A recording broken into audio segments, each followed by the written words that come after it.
Hi there, boys and girls. Are you ready for story time today? Today we're going to read Mr. Rush by Roger Hargreaves. Mr. Rush was the fastest thing on 2 feet. He used to rush here and there and there and here and back again all the time. And of course, he was always in such a rush that he never ever finished anything properly.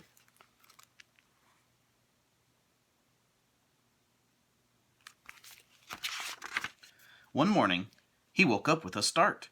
He'd only had time for 3 hours of sleep because he had been rushing about for so long the day before. "Oh dear," he cried, leaping out of bed.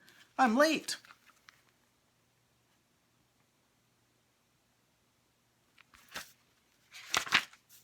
And he rushed into his bathroom and washed up, not very well, as he was in such a hurry, and brushed one tooth and rushed downstairs, 3 steps at a time.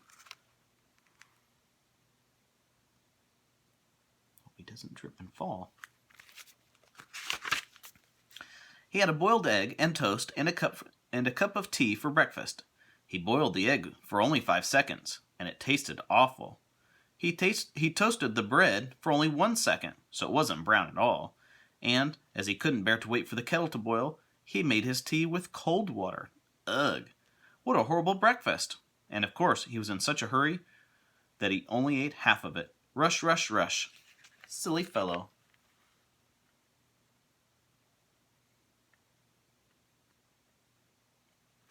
Oh dear, that's not a very good breakfast.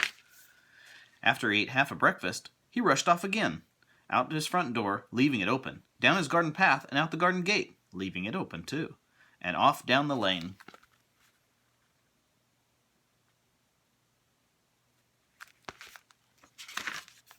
He passed Mr. Happy. "Good morning, Mr. Rush," called Mr. Happy. "Where are you off to?" "Can't stop," cried Mr. Rush. "I'm in too much of a hurry." "I can see that," thought Mr. Happy to himself, as he watched Mr. Rush disappear into the distance. "I wonder where he's going." Where Mr. Rush was going was nowhere. Fast, as usual.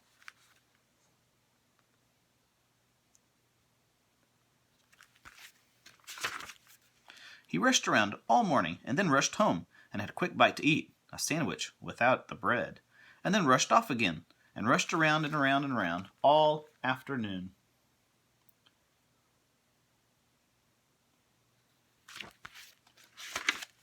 That evening, he was reading a magazine. He never had time to read a book. When he saw an advertisement for a vacation. "Oh," he said, "I'd like that. I haven't had a vacation for ages." But then he frowned. "I can't go on vacation," he thought, "because I don't have any money." And then he thought again, and he smiled. "I know. I'll get a job," he thought to himself. If you get a job, you can get money to take a vacation. And so the following morning he rushed off to get a job. He got a job with a farmer, milking cows. Do you think that's a good job for Mr. Rush? Of course, he wasn't any good at that, because if there's one thing a cow can't stand, it's being rushed, especially when she's being milked.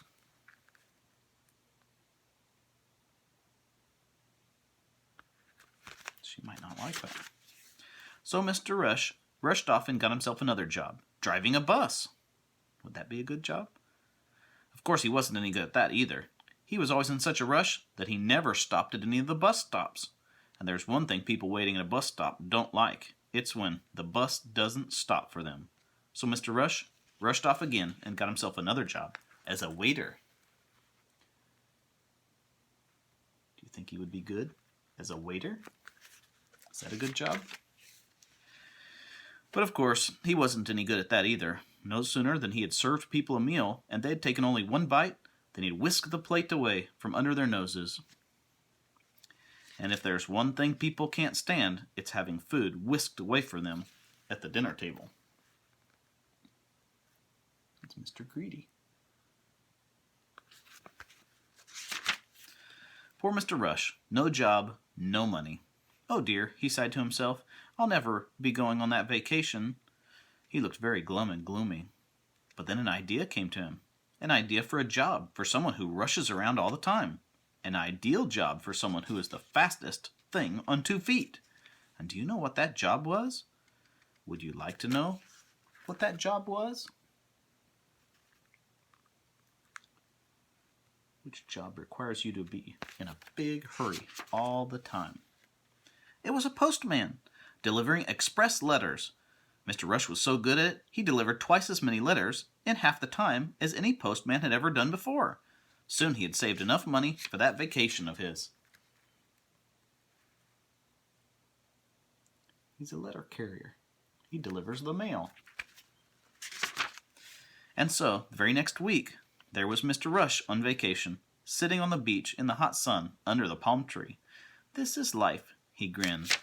Then he rushed off for a swim.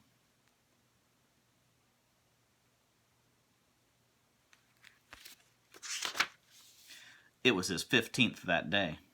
Then it was time for breakfast. The end. He had already been swimming 15 times.